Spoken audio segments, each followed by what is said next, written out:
저도 살면서 참 많은 일을 겪었습니다. 정말 힘든 삶을 살았지만 그래도 보람찬 삶이었다고 감히 말하고 싶네요. 얼마 전에 우리 조카가 결혼을 했어요. 우리 조카가 우리 집에 온 것이 12살 때니까 벌써 한참 되었네요. 그러니까 그때 조카가 초등학교 5학년이었던 것 같아요. 우리 집으로 전화 한 통이 걸려왔어요. 그날따라 비까지 추적추적 내리고 있어서 그랬는지 전화 소리마저도 예사롭지 않게 들려왔어요. 왠지 급히 전화를 받아야 할 것 같은 그런 느낌이 들었어요. 그리고 그렇게 받은 전화기에서는 고모야? 라고 울먹이는 목소리가 들려왔어요. 누구? 성훈이? 라고 제가 놀라서 물었어요. 응, 고모, 나 좀 데리러 오면 안 돼? 라고 말하던 조카가 갑자기 흐느껴 울기 시작합니다. 성우야, 무슨 일이야? 라고 제가 다시 물었지만 조카는 고모, 나 좀 데리러 와줘. 라는 말만 되풀이할 뿐 다른 말은 하지도 않았어요. 너 지금 어디야? 집 아니야? 엄마는? 이라고 제가 다시 물었지만 고모, 나 우리 학교 근처 문방구 앞에 공중전화야. 근데 돈이 얼마 없어서 끊어질 것 같아. 라고 말을 하고는 다시 눈물만 흘리고 있습니다. 그런 조카의 목소리를 듣는데 가슴이 너무 아파서 찢어질 것 같았어요. 성우야, 그 앞에 떡볶이집 있지? 거기 들어가 있어. 고모가 금방 갈게. 먹고 싶은 거 있으면 우선 먹고 있어. 라고 말을 했고 제 말에 조카가 알았어 고모, 조심히 와. 라고 말을 하고는 전화를 끊었어요. 우리 집에서 조카의 학교까지는 빨리 가도 30분은 걸리는 거리였어요. 출발하기 전에 우선 올케 언니에게 전화를 했지만 올케 언니는 전화를 받지 않았고 저는 바로 조카가 말한 곳으로 출발을 했어요. 조카는 저를 많이 따랐어요. 당연했던 것이 어릴 때 제가 거의 키우다시피 했으니까요. 아마도 엄마와 있던 시간보다 저와 있는 시간이 더 많았다고 해도 틀린 말은 아니었으니까요. 그리고 조카는 멀리 이사를 간 후에도 가끔 무슨 일이 있으면 저에게 전화를 하곤 했어요. 올케 언니 불편할까봐 학교 앞에서 몰래 만나기도 했거든요. 그래서 학교 앞 주변 환경을 제가 잘 알고 있었어요. 그렇게 운전을 해서 가는데 그날따라 비도 많이 오고 차가 많이 막혀서 애를 태우며 급히 학교 앞 떡볶이 가게로 갔는데 이미 다 먹은 떡볶이와 김밥 그릇을 그대로 두고 조카가 멍에 앉아 있었어요. 성우야! 라고 제가 조카를 불렀고 저를 보자마자 조카가 고모! 라고 달려와서 안겼는데요. 잠시 후 조카가 떡볶이집 아줌마를 향해 거봐요. 우리 고모가 금방 온다고 했죠? 우리 고모가 조금 멀리 살아서 늦게 온 거예요. 라고 어깨에 잔뜩 힘을 주어 말을 합니다. 그런 조카를 보며 떡볶이집 아줌마가 아니 하도 안 오니까 내가 걱정돼서 그랬지 라고 얼버무려 버렸어요. 아무래도 애 혼자 음식을 시켜 먹고는 돈도 안 내고 그냥 앉아만 있으니까 아줌마도 걱정이 되었겠죠. 그런 아줌마에게 죄송해요. 제가 좀 멀리서 오느라고요. 비도 오고 해서 차가 많이 막혔어요. 정말 죄송해요. 라고 말을 하고 계산을 했는데 아니에요. 요즘에 하도 이상한 사람들이 많아서 제가 착각했네요. 엄마도 아니고 고모가 온다고 하니까 저도 모르게 이상하게 생각을 해버렸어요. 라고 말을 했어요. 그런 아줌마에게 가볍게 인사를 하고 나와서 조카와 함께 차에 올라탔는데 조카가 저를 보며 고모, 나 고모랑 살면 안 돼? 라고 물었어요. 그런 조카에게 성우야, 엄마는 어딨어? 엄마한테 연락하지 그랬어. 라고 물었지만 조카는 그저 고개만 푹 숙이고 있을 뿐 아무 말도 없었어요. 그렇게 올케 언니가 살던 집으로 갔는데 집 안에는 올케 언니와 동거하던 남자만 있었어요. 집을 팔고 이사를 갔던 올케 언니가 남자를 만나 동거 중이었거든요. 그런데 그 남자가 저를 보며 그 사람 얼굴 본 지 벌써 며칠 됐으니 나한테 물어보지 마시오. 나도 지금 난감한 상황이니까. 그리고 온 김에 쟤는 데리고 가시오. 나도 내 살 길 찾아가야 하니까. 라고 말을 합니다. 그런 남자에게 제가 아니고 성우죠. 라고 제가 힘을 주어 말을 했어요. 그런 제 말에 남자가 저를 뚫어지라 바라봤는데요. 나한테 너무 뭐라고 하지 마시오. 무슨 배알이 배배에 꼬여서는 나한테 애를 맡기고 지금 며칠째 안 들어오고 있으니까.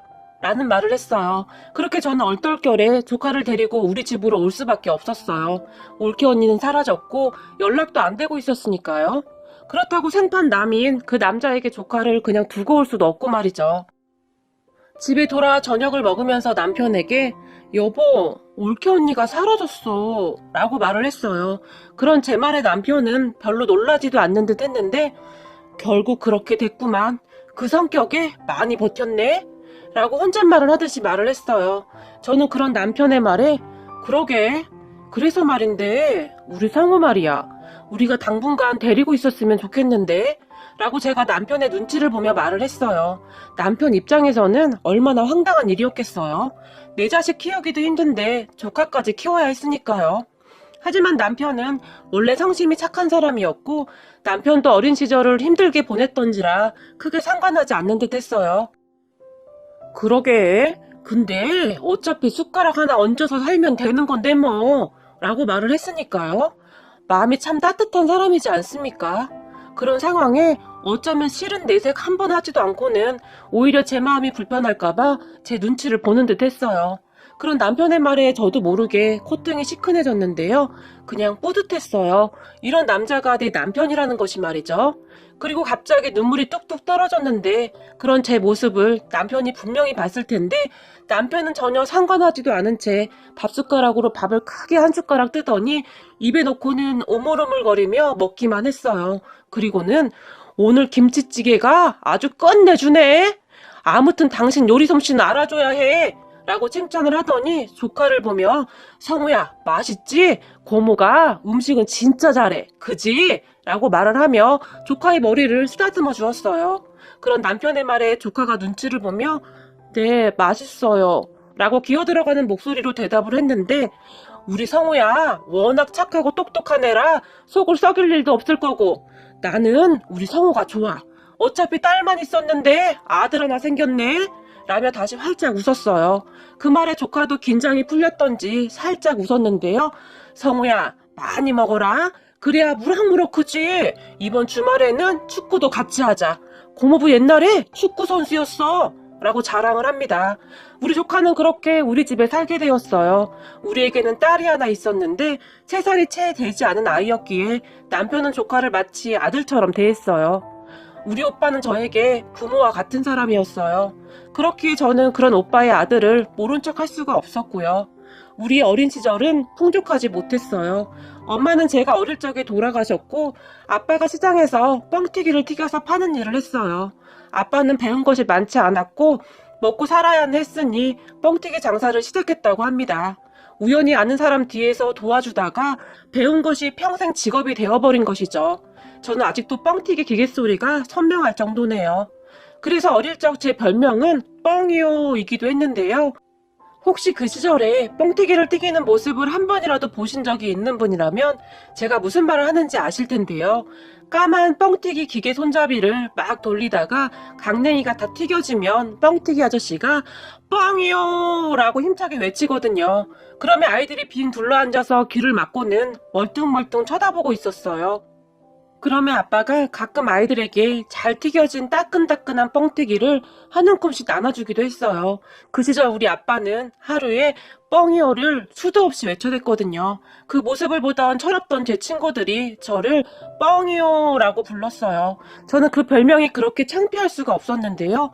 하지만 오빠는 그런 아빠를 창피하게 생각하지 않았어요. 아빠가 힘들게 돈을 벌고 있다는 것에 대해 항상 감사했거든요. 오빠도 아직 어린 나이였지만 아빠가 집에 올 때까지 저를 보살폈어요. 그 조그만 아이가 먹고 싶은 것이 있어도 꾹 참고 항상 저에게 먼저 줬으니까요. 오빠는 저에게 부모와도 같은 존재였어요. 그리고 저는 그런 오빠에게 늘 미안한 마음뿐이었고요. 우리는 그렇게 성장했고 아빠는 고생만 하시다가 일찍 돌아가셨어요. 그러던 어느 날 오빠가 결혼할 여자라고 하면서 어떤 여자를 집으로 데리고 왔는데 그게 지금의 올케 언니였어요. 올케 언니의 첫인상은 그다지 좋지 않았는데요. 집에 들어선 올케 언니가 집이 너무 좁은 거 아니에요? 설마 우리 결혼하면 아가씨도 우리 집에서 같이 사는 거 아니겠죠? 라고 말을 했어요. 그 말에 제가 당연하죠. 저는 작은 원룸 하나 얻어서 나가려고요. 그러니까 이 집에서 살아도 돼요. 라고 말을 했는데 올케 언니가 그래도 집이 너무 낡았다. 나는 이런 낡은 집에서 못 사는데 라고 투덜거렸어요. 그런 올케 언니가 저는 그다지 마음에 들지 않았어요. 사실 작고 오래된 아파트이긴 했지만 오빠가 정말 열심히 벌어서 마련한 집이었거든요. 거기다가 올케 언니는 결혼할 때 혼수 하나 해오지 않았어요. 모아놓은 돈이 없다고 말이죠. 그런 말을 할 처지가 아닌 듯 했는데 참 당당하게 굴었어요. 어찌되었던 모든 것을 우리 오빠가 양보해서 결혼을 하게 되었어요. 오빠는 부모님도 안 계시고 저까지 있는데 선뜻 결혼을 해준다고 하는 올케 언니에게 그저 고마워했어요. 오빠와 올케 언니는 그렇게 결혼을 하고 그냥저냥 잘 살았어요. 오빠가 트럭 운전을 했는데 돈을 아주 못 벌지는 않았거든요. 그렇게 시간이 흘러서 조카가 태어났고 제가 왔다 갔다 하면서 조카도 많이 봐줬어요. 사실 제가 퇴근하고 집에 오면 올케 언니에게 전화가 자주 왔었는데요. 올케 언니가 약속이 있다면서 조카를 저에게 맡기고는 친구를 만나러 나가는 경우도 많았어요. 하지만 저는 이해하려고 노력했어요. 종일 애만 보고 있었으니 얼마나 답답했겠나 싶었거든요. 그러다 어느 날 운전을 하던 오빠가 빗길에 대형 사고가 나서 먼저 세상을 떠났어요. 그 뒤 올케 언니는 바로 집을 팔아버리고는 이사를 가버렸는데 그때 조카가 초등학교 저학년 때쯤이어서 조카에게 쪽지에다 제 전화번호를 적어서 주머니에 넣어줬고 똑똑했던 조카가 일이 있을 때마다 저에게 전화를 했어요. 그날도 그랬고요. 그렇게 우리는 그날부터 조카를 우리 자식처럼 키웠어요. 남편도 마찬가지였고요. 시간이 한참 지난 다음에 올케 언니가 찾아왔지만 조카는 절대 따라가지 않겠다며 울며 불며 난리를 쳤어요. 그러다가 갑자기 아빠, 나 안 보낸다고 했잖아. 아빠가 나랑 평생 같이 산다고 했잖아. 아빠 제발 이라고 말을 하며 조카가 우리 남편의 다리를 잡고는 놓지를 않았어요. 우리 집에 온 뒤로 아빠라는 단어를 사용해 본 적이 없는 아이였거든요. 전에 우리 남편이 그냥 아빠라고 부르라고 몇 번을 말을 했지만 그냥 웃고 말았던 아이였는데 그 순간 정말 다급했던 것인지 조카의 입에서는 아빠라는 단어가 마구마구 쏟아져 나왔어요. 그리고 우리도 그런 조카를 차마 그냥 보낼 수가 없었어요. 그리고 올케 언니는 아이를 우리에게 아예 맡기고 가버렸어요. 그럼 고모가 알아서 해요. 이건 고모가 선택한 거니까. 성우는 이제 고모 자식인 거예요. 나중에 딴소리나 하지 마요. 라고 말을 하면서요. 올케 언니는 그렇게 엄마의 모든 권리를 포기했어요. 그리고 올케 언니는 오히려 홀가분한 표정으로 떠났어요. 그 뒤로 조카는 우리를 엄마 아빠라고 부르며 컸어요.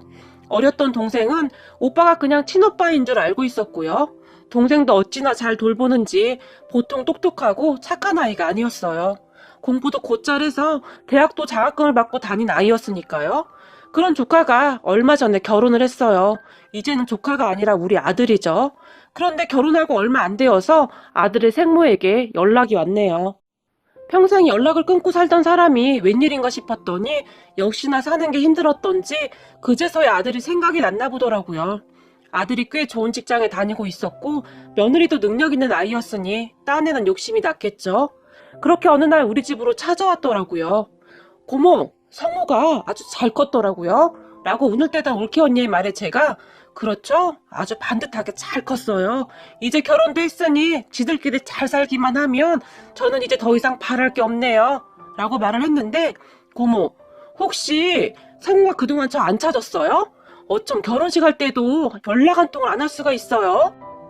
내가 그래도 성우 생모인데 라고 말을 하는데 정말이지 아무렇지도 않게 그런 말을 하네요. 저는 그런 올케 언니가 그렇게 뻔뻔해 보일 수가 없더라고요. 제가 설마 연락을 안 했을까요? 단 한 번도 연락이 되지 않았어요. 나중에는 연락처도 다 바꿔버려서 연락할 방법도 없었고요. 그런 올케 언니를 보며 우리 남편이 근데 말입니다. 우리 성우를 낳아준 생모인데 혹시 우리 성우 나이가 지금 몇 살인지는 알고 있나요? 라고 물었어요. 남편의 물음에 올케 언니가 많이 당황을 했는데 성우 나이요? 가만히 있어봐라. 우리 성우가 나랑 떨어질 때 그러니까 그때가 초등학교 5학년이었으니까 라고 말을 하더니 저를 바라봤는데 고모 초등학교 5학년이면 몇 살이죠? 라고 물었어요. 옆에서 그런 올케 언니의 말을 듣던 남편의 표정이 심하게 구겨져 버렸는데요. 아들 나이도 모르면서 아들은 무슨 아들이에요. 어차피 지금껏 살면서 우리 아들한테 관심도 없었잖아요. 그러니까 신경 끄시죠. 괜히 잘 살고 있는 애들 건들지 말고 라고 말을 했어요. 우리 남편은 성격이 굉장히 순한 편입니다. 평생 살면서 남한테 싫은 소리 한마디를 안 하는 사람이에요. 그런데 그날 우리 남편 입에서 나오는 말들은 마치 가시처럼 뾰족뾰족한 말들 뿐이었어요. 조금이라도 자식에게 피해가 갈까봐 잔뜩 날을 세운 모습이었어요. 남편은 말을 하는 내내 얼굴 표정이 딱딱하게 굳어 있었고 올케 언니에게 약간의 경고 같은 것을 한다는 느낌마저 들었어요. 그리고 그런 남편의 표정이 심상치 않았던지 올케 언니가 저 늦어서 이만 가봐야겠네요. 고모, 혹시 우리 성우한테 연락 오면 저 왔다 갔다고 전해줘요. 그래도 제가 생모인데 며느리 얼굴은 한번 봐야 하지 않겠어요? 라고 말을 했어요. 그런 올케 언니의 말에 남편이 방문을 꽝 하고 닫고 들어갔는데요. 순간 올케 언니가 놀랐던지 몸을 움찔하더니 고모, 난 이만 가요. 라고 말을 하더니 쌩하고 나가버렸어요. 올케 언니가 간 뒤에 남편은 이제 와서 아들이라니? 우리 아들 며느리한테 허튼 짓만 하기만 해봐. 내가 가만 안 둘 거야. 그러니까 다음에 연락 오면 당신도 똑바로 전해. 절대 전화하지 말라고. 우리 며느리 신경 쓸까봐 나도 전화 한 번을 안 하는구만.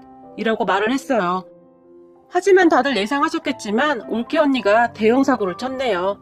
생모가 찾아왔다는 말은 해야 할 것 같아서 어느 날 아들에게 성우야, 얼마 전에 네 생모가 왔다 갔어 라고 말을 했어요. 어찌나 싫었던지 제 입에서조차 엄마라는 단어가 나오지 않더라고요. 누구? 내 생모? 와, 어떻게 찾아왔대? 참 대단하네 라고 아들이 말을 했어요. 너 연락처 물어보는데 안 알려줬거든? 아빠가 길길이 뛰고 난리를 쳐서. 그런데 아무리 그래도 너한테 말은 해야 할 것 같아서 라고 제가 아들의 눈치를 보면서 말을 했어요. 그리고 제 말을 가만히 듣고 있던 아들이 엄마, 옷 입은 행색이랑은 어땠어? 라고 물었어요. 그런 아들의 물음에 응? 행색? 글쎄, 좋아 보이지는 않더라. 아무래도 사는 게 힘들지 않았겠니? 라고 말을 했어요.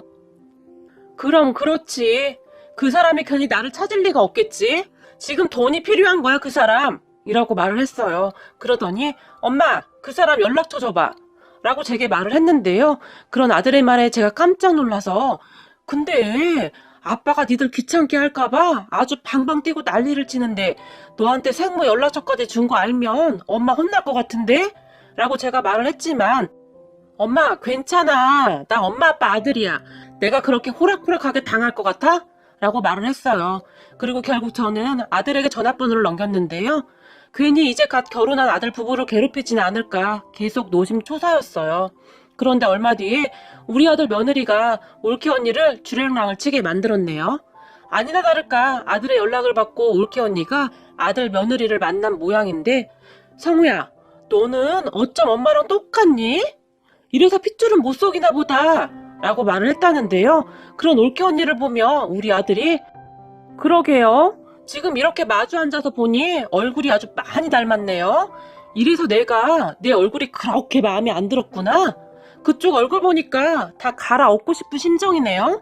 라고 말을 했다고 하는데요. 아들의 말에 올케 언니가 깜짝 놀라서 어머, 무슨 농담을 그렇게 무섭게 하는 거니? 네 아빠는 참 착한 사람이라 그런 말 하는 사람이 아니었는데 니네 고모부한테 배웠나 보구나. 니네 고모부 말투가 아주 무시무시하던데 라고 말을 했는데요. 그 말을 듣던 순간 우리 아들이 탁자를 주먹으로 내리치며 우리 아빠가 나를 얼마나 애지중지 키웠는데 감히 우리 아빠한테 그런 소리를 해? 한 번만 더 우리 아빠에 대해서 그런 식으로 말하면 당신 가만 안 둬? 라고 말을 했다고 하네요. 그런 우리 아들의 모습에 깜짝 놀란 올케 언니가 어머, 니네 집 식구들은 왜 이렇게 무식하게 행동을 하는 거니? 라며 말을 했고 그런 올케 언니를 보며 우리 아들이 앞으로 우리 가족 앞에 나타나지 마세요. 분명히 경고했어요. 라고 말을 하고 일어나 버렸다는데요. 올케 언니는 그 뒤에도 포기하지 않고는 아들 며느리 집으로 찾아간 모양입니다. 집 위치를 어떻게 안 것인지 저는 아직도 모르겠어요. 우리 남편과 저는 알려준 적이 없으니까요. 아무튼 아들 며느리 집에 찾아갔다고 하는데 집에 며느리만 있었던 모양인데요. 며느리도 생모 얼굴을 한번 본 적은 있으니 문을 열어주었고 올케 언니가 바로 집 안으로 들어왔다고 하는데요. 어머, 집이 너무 좋다. 나는 이렇게 좋은 집은 처음이다 얘. 라면서 며느리를 보며 활짝 웃었답니다. 그런 올케 언니의 말에 며느리가 우리 집도 아닌데요 뭐 이 집 전세예요 라고 말을 했다는데요. 어머, 전세라도 이 정도면 꽤 비쌀 것 같은데 우리 아들이 성공을 하긴 했나 보구나 라고 말을 하면서 그렇게 좋아했다고 하네요. 그리고는 올케 언니와 며느리가 대화를 했던 모양인데요. 너 말이다, 돈 좀 있냐? 라고 물었다네요. 참 환장할 노릇 아닙니까? 어떻게 우리 며느리를 보자마자 그런 말을 할 수가 있나요? 전 도저히 이해가 안 되네요. 그런 올케 언니에게 며느리가 돈이요? 제가 돈이 어딨어요? 라고 말을 했다는데 얘 이렇게 좋은 집에 살면서 돈이 왜 없겠니? 그러지 말고 나 좀 살려줘라. 내가 얼마 전에 사채를 좀 썼는데 지금 급해서 그런다. 그리고 사실 내가 성우를 낳아줬으니 네가 성우랑 이렇게 결혼한 거 아니겠니? 그러니 내가 그 돈 정도는 받을 수 있는 거 아니겠니? 라고 아주 당연하다는 듯이 말을 했는데요. 그런데 성우씨가 언제 낳아달라고 했나요? 그냥 돌아가세요. 성우씨 성격에 가만 안 있을 거예요. 라고 말을 했다는데 얘 그래도 내가 네 CM인데 너 말하는 꼬락서니가 좀 그렇다. 가정교육을 똑바로 못 받은 모양이구나. 라고 말을 했다고 합니다. 그리고는 성우 모르게 네가 준비 좀 해주면 되는 거 아니겠니? 이런 건 원래 여자들끼리 알아서 하는 거야. 라며 다시 뻔뻔하게 말을 했답니다. 그렇게 올케 언니와 며느리가 실랑이를 벌이고 있었는데 잠시 후에 우리 아들이 집으로 들어왔다고 하는데요. 여기 웬일이시죠? 라고 묻던 아들에게 올케 언니가 아니 집 구경 좀 하러 왔다. 애미가 아들 집 구경도 못한다니? 라고 말을 했고요. 그런데 옆에 있던 며느리가 자기야 사채빚이 있다고 나더러 돈 좀 달라고 하시던데? 라고 말을 했고 그 말을 들은 아들이 뭐 사채? 가지가지 하네 진짜. 당장 나가요. 라고 소리를 친 모양인데요. 아니야. 나는 그런 말 한 적 없다. 너는 왜 하지도 않은 얘기를 그렇게 하는 거니? 쟤가 아주 웃기는 애네. 라고 올케 언니가 노발대발 했는데요. 우리 며느리가 핸드폰에 녹음된 것을 재생 버튼을 눌러버린 모양입니다. 처음 만날 때부터 분위기가 심상치 않아서 집안에 들어올 때부터 다 녹음을 해뒀던 모양이더라고요. 요즘 애들 참 똑부러지네요. 우리 며느리가 우리 앞에서는 그렇게 순한 양이었는데 알고 보니 그냥 순댕이는 아니었더라고요. 그리고 녹음된 목소리가 그대로 다 나왔고 올케 언니가 주렐랑을 치며 도망을 쳤다고 하네요. 그 뒤 아들이 올케 언니에게 문자를 보냈는데 한 번만 더 찾아오면 가만 안 두겠다고 했답니다. 그런 아들을 보며 제가 약간 걱정이 되어서 성우야 그래도 네 생모인데 너무한 건 아닌지 모르겠다 라고 말을 했어요. 하지만 아들은 엄마 한 번 받아주면 끝도 없을 거고 우리 와이프는 무슨 죄예요? 괜히 나 때문에 계속 힘들어질 거예요. 저 정말 잘 살고 싶어요. 그리고 정상적인 가정 만들고 싶어요. 저도 엄마 아빠처럼 그렇게 살고 싶어서 그래요. 그러니까 이해해줘요. 라며 목소리에 눈물까지 가득 머금은 채 말을 했어요. 그렇겠지요. 아들은 가족을 지켜야 하니까요. 그리고 우리 며느리가 우리 집에 자주 오는 편인데 어느 날 와서는 그날 있었던 일을 아주 세세하게 말을 해줬어요. 목소리까지 흉내를 내면서 말이죠. 그런 며느리를 보며 남편이 우리 며느리가 그냥 똑똑한 게 아니었어 라며 목소리를 높여서 칭찬을 했고 그런 남편의 말에 며느리가 이게 다 아버님 닮아서 그런 거죠 라며 활짝 웃네요. 둘이 쿵짝이 얼마나 잘 맞는지 모르겠어요. 우리 며느리도 어찌나 잘 컸는지 아주 착한 아이거든요. 피곤하니 오지 말라고 해도 퇴근 후 자주 놀다 가고 그렇네요. 그런데 오늘은 우리 며느리가 뻥튀기를 잔뜩 들고 왔어요. 그런 며느리를 보며 제가 너는 왜 자꾸 오고 난리야 집에 안 가고 라고 말을 했는데 며느리가 활짝 웃으며 어머님 오는데 뻥튀기 차가 있는 거 있죠? 성우씨가 어머님 뻥튀기 좋아한다고 해서 얼른 사왔어요. 그리고 저 배고파요 어머님. 성우씨 또 야근이래요. 라며 뻥튀기를 내려놓았는데 식탁 위에 뻥튀기가 한가득이네요. 그런 며느리를 보며 너 또 배고파서 왔지? 아니 다른 집 며느리들은 시댁에 시자도 싫어한다고 하던데 너는 도대체가 라고 말을 했는데 며느리는 그저 배시시 웃으며 어떻게 하셨지? 역시 우리 어머님이 최고예요 라며 제 앞에 와서는 애교를 떨어댑니다. 이런 순딩이가 어떻게 목소리 녹음할 생각을 한 것인지 그저 의문이 들 정도네요. 우리 앞에서는 그저 애기 같은 아이인데 말이죠. 그리고는 셋이서 식탁에 둘러앉아서 뻥튀기를 꺼내서 신나게 먹고 있네요. 그런 우리 가족들을 보니 옛날 생각이 나면서 다시 코끝이 찡해옵니다. 마치 우리 아빠의 뻥이요 하는 목소리가 다시 들려오는 듯 했는데요. 그런데 그런 제 생각을 마치 읽기라도 한 듯이 우리 남편이 갑자기 뻥이요 라고 큰 소리로 외쳐대네요. 그 소리에 우리 딸과 며느리가 배꼽을 잡고는 까르르 웃으며 뒤로 넘어갑니다. 행복이 어디 멀리 있겠습니까? 바로 이게 행복이지요. 참 힘든 시간을 잘 견뎌준 우리 남편과 아들에게 그저 감사한 마음뿐입니다. 그리고 우리 오빠, 그곳에서는 아무 걱정하지 마요. 우리는 아주 잘 살고 있으니까요. 거기서 다 보고 있는 거죠? 우리 며느리, 그리고 오빠 며느리 말이요. 무슨 애가 뻥튀기를 그렇게 잘 먹는지 모르겠어. 우리 식구가 확실한 것 같소. 나는 이렇게 착한 며느리를 오빠가 보내준 것이라고 그렇게 믿고 있어요. 그러니 그곳에서는 편히 쉬세요, 우리 오빠. 그리고 우리 남편, 내가 항상 당신 존경하는 거 알고 있지? 정말 고맙고 사랑합니다. 여러분도 저와 같은 추억 하나쯤은 있겠지요? 오늘 하루쯤은 여유를 가지고 추억 하나쯤 떠올려 보는 것은 어떨까요? 여러분, 오늘 저와 함께 뻥튀기 하나씩 하실랍니까?